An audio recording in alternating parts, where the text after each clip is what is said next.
ధృవీకరణ చేసేస్తున్నారు. కల్తీ అయితే జరిగింది, అది జంతువు కొవ్వులు కాకపోవచ్చు కానీ కల్తీ అయితే జరిగింది, అందులో కెమికల్స్ అయితే కలిపారు అని.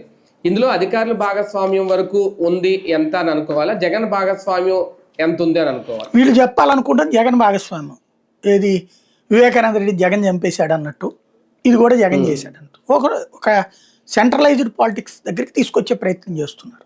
అది ఇక్కడ కనబడుతోంది.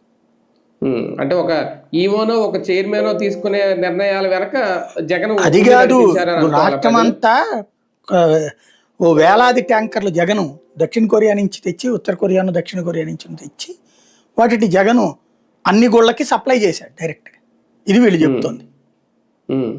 అది అంతే కదా. అంటే హిందువులు ఒక మహా అపచారం జరిగిపోయిందని అయితే భావించాలి ఈ ప్రచారం, భావించమని చెప్తున్నారు ఇప్పుడు. అందుకని రెచ్చిపోండి మీరు అందరూ అని చెప్తున్నారు. ఇక్కడ ఇది జరిగితే రాష్ట్రంలో ఉన్నటువంటి ఇవన్నీ సీజ్ చేయాలి కదా.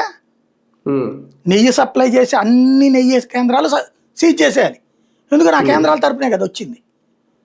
లడ్డు తయారు చేసే వాళ్ళందరూ పాపం చేసినట్టే, ఆటిట్లో పనిచేసిన వాళ్ళందరూ కూడా అందులో భాగస్వాములు అయినట్టే కదా కెమికల్స్ కలపడంలో.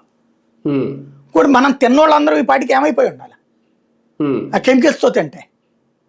ఎవరైనా బతుకుతామో మనం కెమికల్స్తో తింటే?